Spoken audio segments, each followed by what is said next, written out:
I had this thing about discipline, and I felt the cast, my fellow cast members in Star Trek, were a little unruly at times. Too many jokes, too much fooling around, singing songs. So I called a meeting. This was quite early on in the first season. As the years have passed, Star Trek has transcended its television medium and entered the cultural zeitgeist. The last frontier wasn't always a bed of roses either. A few performers left the stage. Someone else was shoved. Some just vanished into thin air. Were there interpersonal tensions, creative disagreements, or other factors? In this video, we'll explore the true story of the actor's departure from Star Trek and what transpired after filming ceased. Exactly who and why might surprise you. Christopher Pike, played by actor Jeffrey Hunter, was the first captain of the spaceship Enterprise before Captain Kirk became famous. A more contemplative and philosophical view of space travel, Pike's command was depicted in Star Trek's first pilot, The Cage. But NBC rejected the show because it was too cerebral. Nonetheless, they recognized promise and granted Gene Roddenberry an unprecedented opportunity to revamp the series.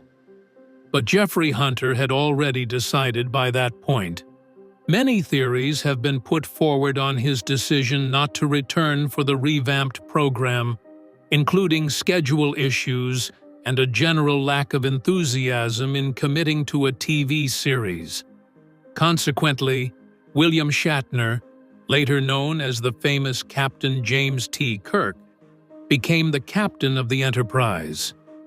It might have stopped there, but Hunter's departure didn't. During the first season, production ran behind schedule due to a repurposing of material from The Cage into the two-part episode, The Menagerie. This creative solution not only saved time, but also added Captain Pike to Star Trek legend as Kirk's enigmatic predecessor. One of the most fascinating, enduring characters from the franchise has his roots in a behind-the-scenes solution.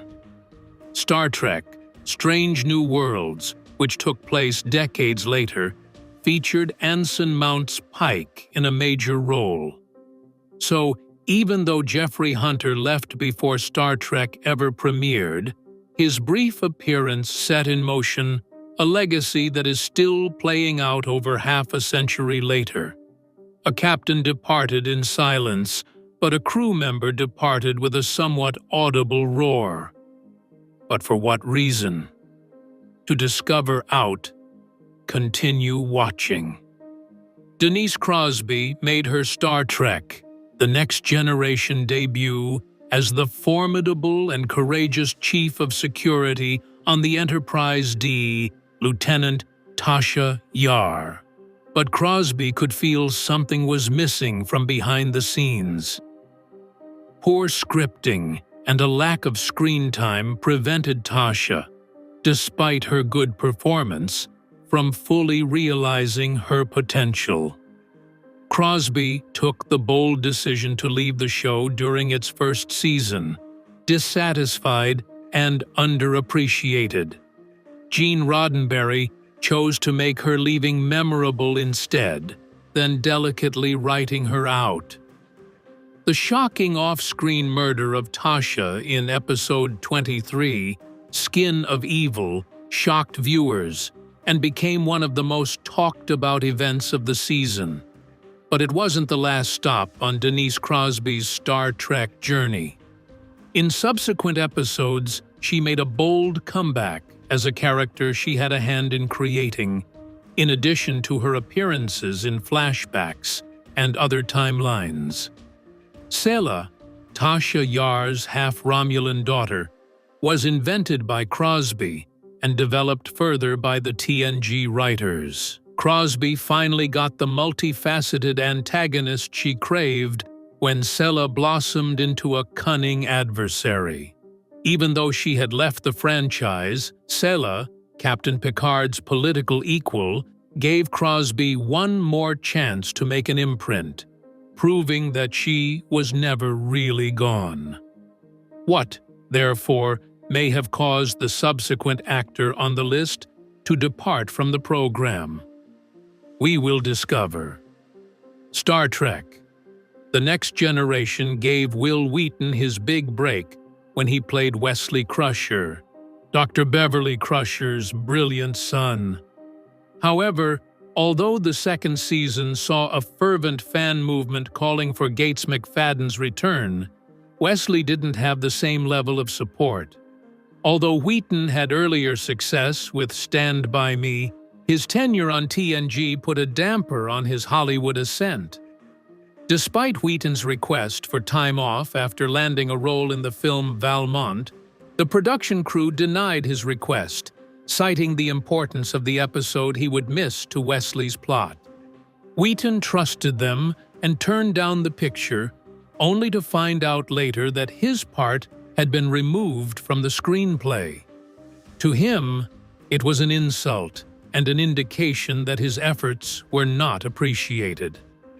After experiencing this strain behind the scenes, Wheaton decided to leave TNG for a position that better suited him. However, his tale was far from over.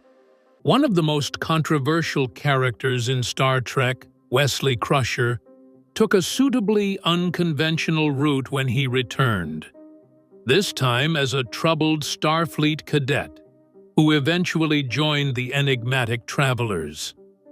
Despite Wheaton's departure from the main cast, his connection to the franchise remained strong.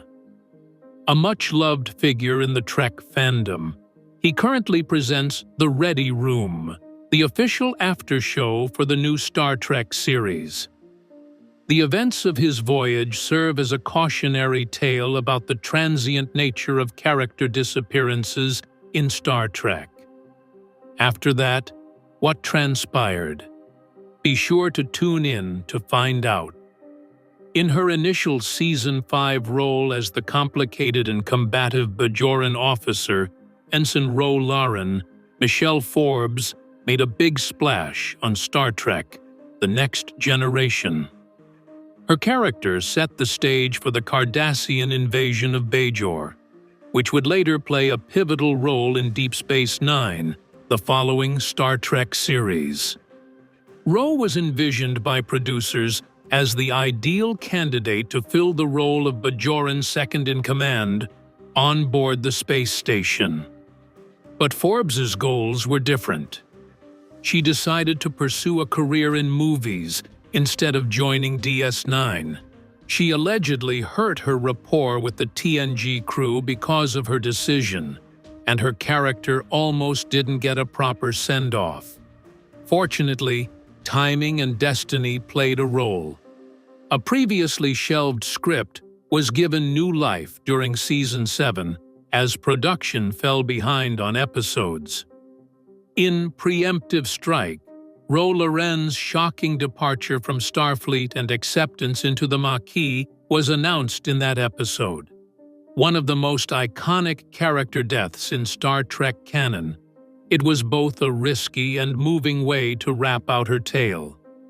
Forbes continued her successful television career with parts in 24, Battlestar Galactica, and True Blood, even though she was passed over for DS9. Ro Laren's effect and Forbes's performance left an indelible mark on the Starfleet series, despite her brief stint there. She rejected fate. Why did someone else do the same? To discover out, continue watching. Without needing to be, Terry Farrell's exit from Star Trek. Deep Space Nine was among the most heartbreaking farewells in the franchise. Fans loved Farrell's portrayal of Jadzia Dax, a strong and wise heroine who was important in DS9's development. The tale, however, was significantly more intricate behind the scenes.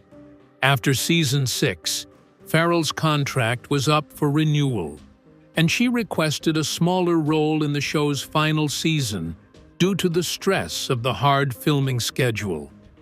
Paramount officials and producer Rick Berman, in particular, she claims, were resistant to her attempts at compromise. In subsequent interviews and the documentary What We Left Behind, Farrell said that she was coerced into agreeing to return full-time and eventually decided to leave after her request was rejected. The consequences was obvious, but Berman has denied any misconduct. Unaware of the discussions, showrunner Ira Stephen Bear became enraged and irritated when he was forced to carry out the off-screen assassination of Jadzia Dax. The paradox? The same Paramount execs that turned Farrell down for Star Trek also produced her breakout role in the comedy Becker, which she landed after departing DS9. Jadzia is still one of the most adored characters from DS9, and fans are celebrating her legacy despite the anger surrounding her leave. The narrative of Farrell is a sobering reminder of how real-life conflicts may influence the characters' destinies in fictional media. Is the next actress going to be driven out? Like the one who left voluntarily? We will discover. The surprising departure of Dr. Beverly Crusher from Star Trek: The Next Generation. After just one season, caught many off guard. Particularly in her role as Wesley Crusher's mother, Gates McFadden anchored the show's emotional core with her charming and sophisticated performance. But her sudden departure left the two characters bereft, and many wondered why she had disappeared while her son stayed on the Enterprise. Rumors circulated that McFadden was at odds with the show's creators, particularly with TNG's head writer at the time, Maurice Hurley. Reminiscing openly about that challenging time, McFadden gave an interview to Michael Rosenbaum many years later. In response to a question about whether her friendship with Hurley had anything to do with her decision to leave, she said, "I think I definitely pissed him off." She also voiced her displeasure with the show's depiction of her character's relationship with Wesley, and criticized its early versions for having an outdated perspective on women. Why is it that only the masculine characters ever approach my brilliant son when there's a problem, even when it's serious? I can't stop thinking about it. She has the title of scientist. I'm not convinced. Diana Muldaur, who took over for McFadden as Dr. Pulaski, had a tough go of it right from the start with the surprise departure of her co-star. Thankfully, McFadden was able to get back on his feet because to the support she received from her fans. She made a triumphant return in Season 3 and continued her tenure with the show until its conclusion, making cameo appearances in both the TNG films and Star Trek Picard. Fans enthusiastically welcomed her comeback, which was seen as more than just a casting move. It represented a change in direction. After one physician disappeared, another took charge. But just for a moment? Be sure to tune in to find out. Instead of just recasting Dr. Beverly Crusher, the producers of Star Trek: The Next Generation changed her totally after Gates McFadden was suddenly fired after the first season. Diana Muldaur, who had roles in both Star Trek, the original series, and the Gene Roddenberry telefilm Planet Earth, steps into the spotlight. For Season 2, Roddenberry handpicked her to play Dr. Catherine Pulaski. The change was not easy, though, despite her skill and background. Rumor has it that Muldaur was not exactly greeted with open arms when she joined a close-knit group that was still devoted to McFadden. Pulaski, who played her, gave some classic energy to sickbay, but other viewers found her cold and uncaring towards Data irritating. Fans acclimated to Crusher's empathy were turned off by Pulaski's shift in demeanor, which was designed to be more matter-of-fact and less friendly. The specific reasons behind Muldaur's departure after only one season are still unknown. At the beginning of TNG's third season, she brought up a scheduling problem with a McLeod reunion telefilm. However, at that point, her tenure with the program was ended. As Roddenberry's impact on TNG diminished, the favor he had asked for became less important. Muldaur secured a significant part in Rosalind Shays, the character she played on Law, had one of the most iconic departures in television history. Despite its brevity, her stint on TNG was only the latest in a career that has been filled with daring parts and surprising twists. What actually transpired aboard Voyager, from one abrupt farewell to another? To discover out, continue watching. Geneviève Bujold's brief but surprising tenure as Star Trek. Voyager's initial captain is one of the most fascinating casting tales in the franchise. Bujold was originally cast as Captain Nicole Janeway in the series. She is a renowned actress noted for her profound emotional performances. But after only a few days of recording the pilot, it was obvious that she wasn't a good match for the part and the show. Her creative vision clashed with the requirements of Star Trek right from the beginning. Despite the role's demands, Bujold insisted on portraying Janeway as an intellectual scientist rather than a dominant Starfleet commander. Also, the rapid-fire nature of TV production was too much for her. The deep technical discourse, short turnaround times, and long hours were too much. After just 1 week of filming, Bujold informed producers she wasn't going to be good in the role and left. She left without warning, which would have delayed Voyager's launch, but it ended up being a blessing in disguise. After Kate Mulgrew had already tried out for the part, the producers wasted no time in casting her. Now known as Catherine Janeway, the role was transformed by Mulgrew, who brought a strong presence and a grounded portrayal to the role. After that, she became one of the most famous Star Trek commanders of all time.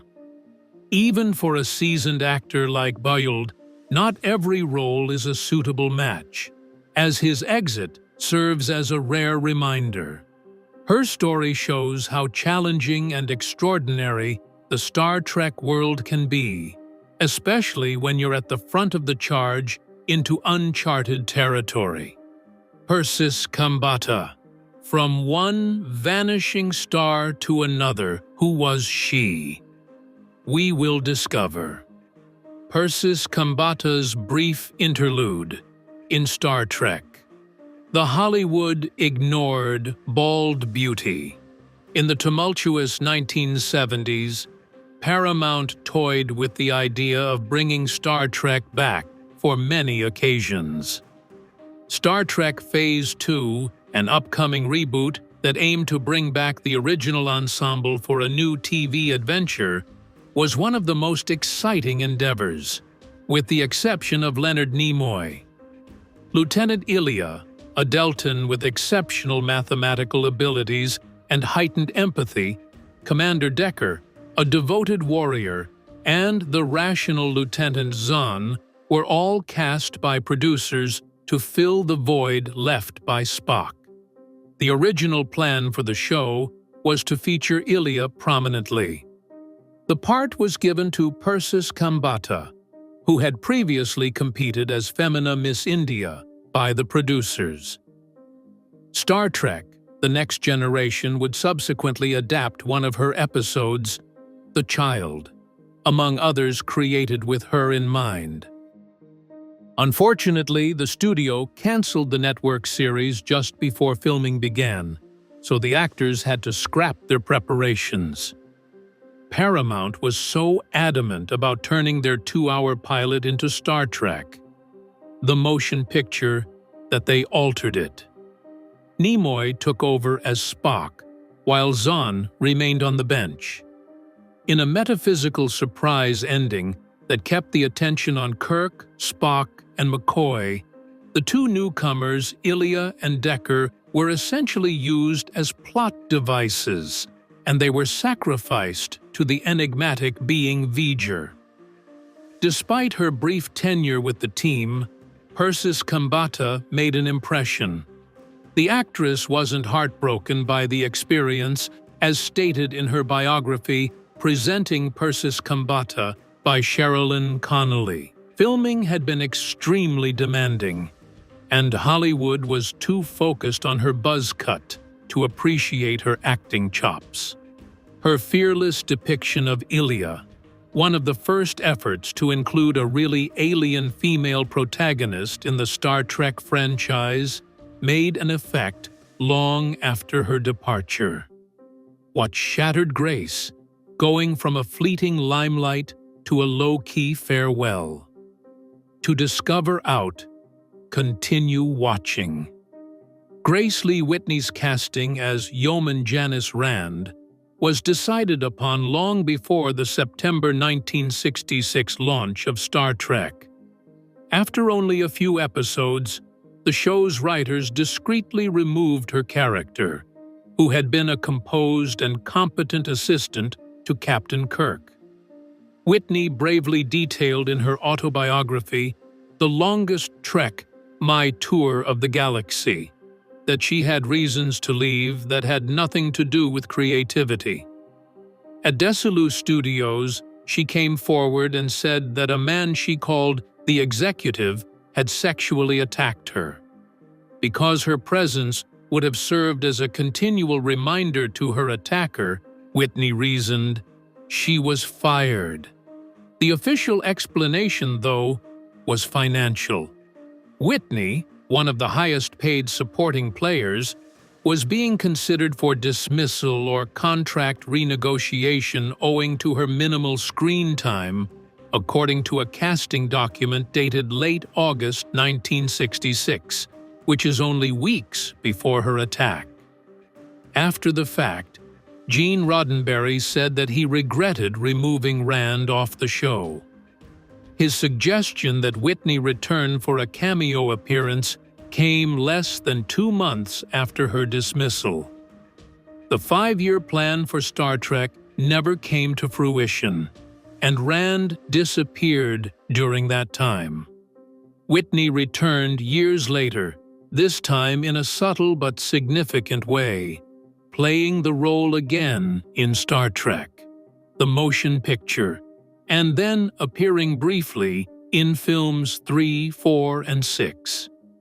In the Voyager episode Flashback, she made a farewell appearance that paid tribute to the role and the actress.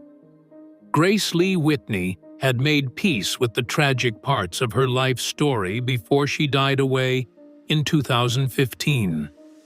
In 2012, she informed an author over lunch that she had finally achieved closure, a respectful conclusion to a narrative that had been treated unfairly.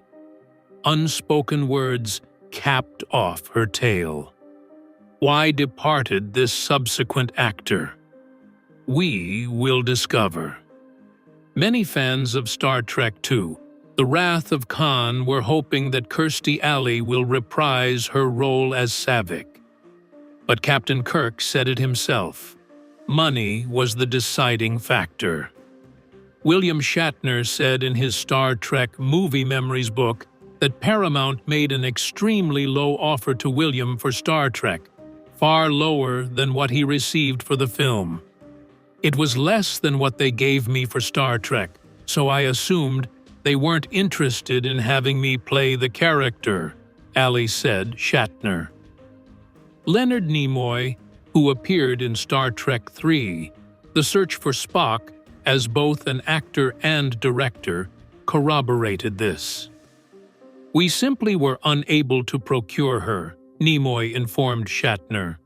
"She was paid a respectable amount for Star Trek II, considering her inexperience, and I believe the studio was even willing to pay her twice that for Star Trek III.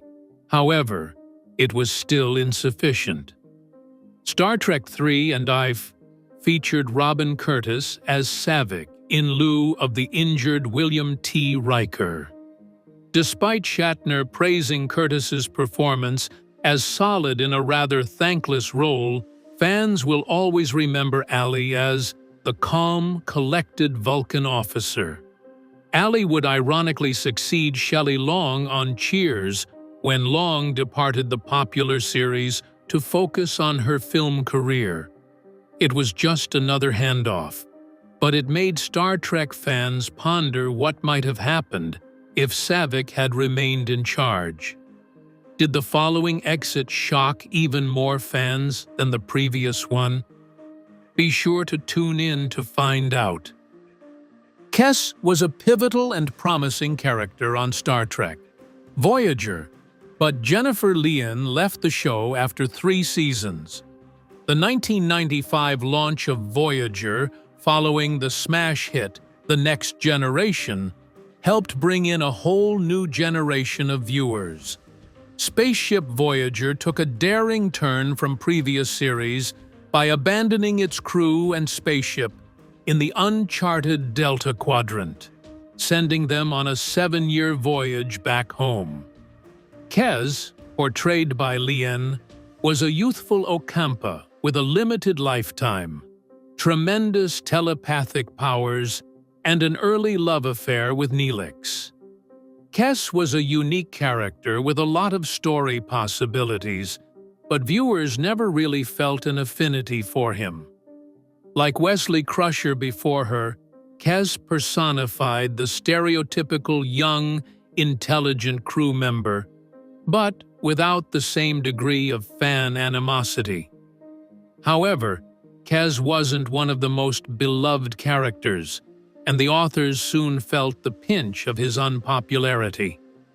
After Kes encounters Species 8472 in Season 4's The Gift, his increasingly powerful psychic abilities begin to spin out of control.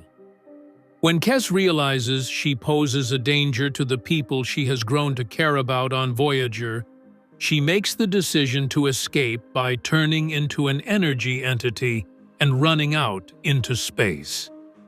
It was a heartbreaking goodbye, and nobody knows what happened to her in the end. But plot limitations weren't the only reason she left. Several circumstances conspired behind the scenes to cause Lien to leave. Even though Lien was talented, showrunners Rick Berman and Jerry Taylor subsequently acknowledged that the relationship between Neelix and Kes was a misstep. It became more challenging to include Kes into subsequent cycles due to the Ocampa's short 9-year lifetime, which limited long-term story potential. Fans and other actors alike praised Lien's portrayal, even though many felt the character was let down by the script more than her acting. She left to make way for Jerry Ryan's 7 of 9, a casting shift that drastically altered the show and increased viewership. Even if Kes didn't have the stamina of other Star Trek characters, her departure was a sad moment on Voyager and a reminder that good ideas might wilt out if the creative forces aren't quite right. Unlike the other performers, who could have walked away or been fired, this one had no choice. We will discover. Tragically and unexpectedly, Anton Yelchin passed away in June 2016. He was a gifted actor who portrayed Pavel Chekhov in the rebooted Star Trek movie with a young vigor and charisma. Yelchin passed away in a strange accident at his Los Angeles residence at the young age of 27. He was killed when his 2015 Jeep Grand Cherokee slid backward as he stepped out into a steep driveway, crushing him between a security gate and a brick mailbox pillar. Worried pals went to Yelchin's house and broke the terrible news after he didn't show up for a planned rehearsal. According to the coroner, the cause of death was blunt traumatic asphyxia, and the Los Angeles Police Department said it was an unfortunate accident. The third film in the revived Star Trek franchise, Star Trek Beyond, had just wrapped production when Yelchin passed away. He received a lot of praise for his warm, humorous, and perceptive performance as Chekhov, the role that was first popularized by Walter Koenig. Still in shock, Star Trek Beyond director Justin Lin said of his loss, "Anton, may you rest in peace. The joy you brought to everyone you met will last forever." Your co-workers and other actors were quick to offer their condolences. JJ. You were kind, Abrams wrote. In addition to being incredibly brilliant, you were hilarious. I loved Anton Yelchin so much. And you weren't here nearly long enough, commented Sulu co-star John Cho. Even William Shatner turned to social media to convey his sadness at the passing of a talented young man. He was a genuine artist, inquisitive, attractive, brave. I'm in shambles. The news that the accident-related Jeep model was being investigated for a contentious electronic shifter, the source of many driver complaints about misunderstanding over the vehicle's park position, added insult to injury. The tragedy in Yelchin's case prompted public uproar and further investigation of the vehicle's design. Even though no direct relationship was officially proven, actress Jodie Foster, who had directed Yelchin in 2011's The Beaver, praised him, calling him a rare and beautiful soul with his unstoppable passion for life. Fans and industry insiders alike agreed, having seen Yelchin blossom from a promising child actor into an emerging star. A smart, inquisitive soul whose potential appeared boundless passed away too soon, leaving behind more than simply a gifted actor in Anton Yelchin. His depiction of Chekhov is a somber tribute to the character and the impact he had on Star Trek, which the world lost too soon. The question then becomes how Star Trek's legacy lived on. Be sure to tune in to find out. Beyond its humble beginnings in the 1960s, Star Trek has grown into a cultural phenomenon that transcends television. The company, which Gene Roddenberry started with a single series, has expanded into a massive media conglomerate that dominates the industry. Its impact on the science fiction and pop culture environment has rippled through generations of fans and into other mediums, including language, literature, comics, and video games. Canadian television network CTV aired the pilot episode of Star Trek on September 6, 1966, with NBC following 2 days later. The episode took place in the year 2350 and chronicled the adventures of the spaceship USS Enterprise as it explored the galaxy in search of alien life and other cultures. The nautical exploits of C.S. Lewis served as an inspiration to Roddenberry. Forbidden Planet's dystopian future, Forrester's Horatio Hornblower, Gulliver's Travels, social satire, and the framework of TV westerns like Wagon Train. In addition to providing a platform for philosophical contemplation of human nature, his concept doubled as a space adventure. Star Trek refuses to fade into oblivion, despite being cancelled after only 3 seasons. The original cast was brought back for a revival in the form of an animated series and 6 feature films. The Next Generation, which aired in the late 1980s and was set a century after the original, sparked a television resurgence that took off in the next decade. 4 feature films starring Captain Picard and his crew were produced during that time frame, in addition to Deep Space Nine, Voyager, and Enterprise. This past year, 2009, JJ. With the use of an alternate timeline, the Kelvin timeline, Abrams launched a cinematic relaunch that introduced new characters and led to 3 films. Yet, that was far from the last. Discovery, Picard, Short Treks, Lower Decks, Prodigy, and Strange New Worlds were among the several 2017 Star Trek episodes that aired on television and were based on the original timeline. Several of these shows were geared at younger audiences and streamed online. The Star Trek fandom is much larger than the show itself. Trekkies and Trekkers are the fandom's mascots, and they've done their best to keep the dream alive via conventions, memorabilia, and fan films. From a 10-year Las Vegas attraction to traveling museum displays, Star Trek's influence is evident everywhere. The Klingon language, which was created just for the show, has subsequently been translated, studied, and spoken globally. Star Trek, more than any other show, has never been behind the times. Its depiction of a world free of societal divisions is a source of much appreciation. As a reflection of the civil rights movement's popular theme of inclusion, the original series featured one of television's first multiracial casts. Star Trek is a symbol of hope, opportunity, and the everlasting power of imagination because of its enduring history, which transcends entertainment.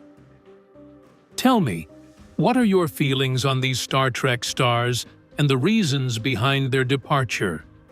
Please share your thoughts in the space provided.